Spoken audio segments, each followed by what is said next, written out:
direct and inverse proportion. So given that y is directly proportional to x cubed and that y is 108 when x is 3, find an expression for y in terms of x.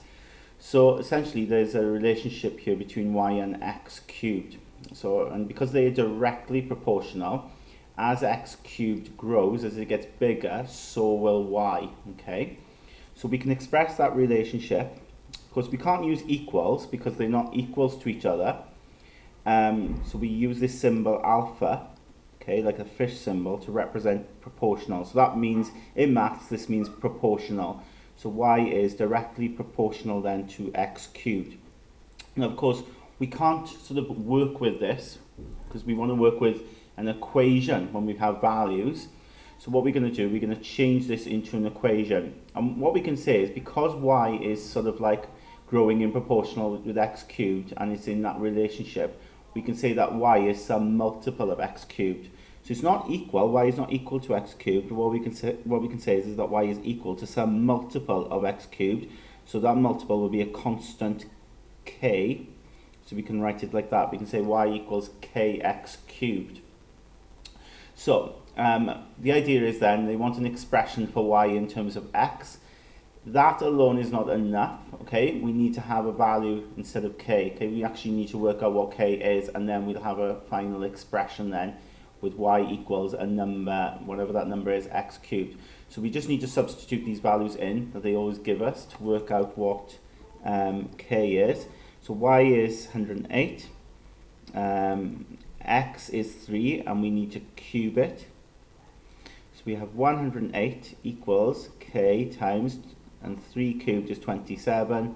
And of course then to work out k, we need to divide by 27, and we get equals to 4. Okay, so we can see that y is 4, but then remember to answer the question, y equals to 4x cubed. We have an expression of y in terms of x, and we have our k value worked out.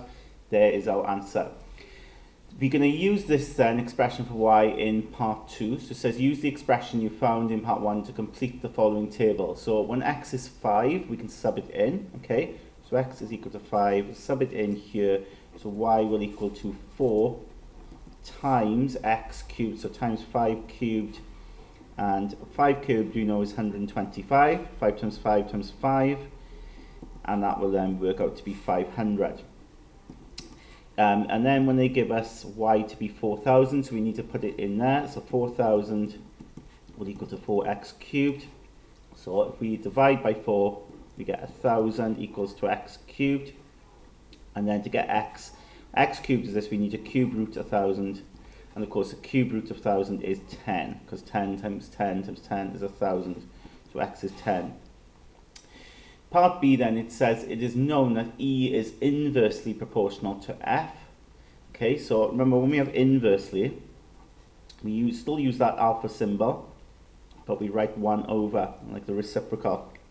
Okay, it says describe what happens to E when F is doubled. Well, if you think about it, if we double this, okay, we're making the number on a fraction bigger, okay? So that means then that E actually becomes smaller. So essentially, if F doubles, okay, E will actually go the opposite way. So E will halve, okay? E will halve in value. So it's the reciprocal, isn't it? It's the opposite. It's the opposite of doubling is halving, and that's the idea with inverse relationship here. So, you know, you double this denominator. Essentially, you're halving it, yeah? You're halving this value. Okay, which is what you were doing to E then. So E will halve in value. It's the inverse effect that we have there.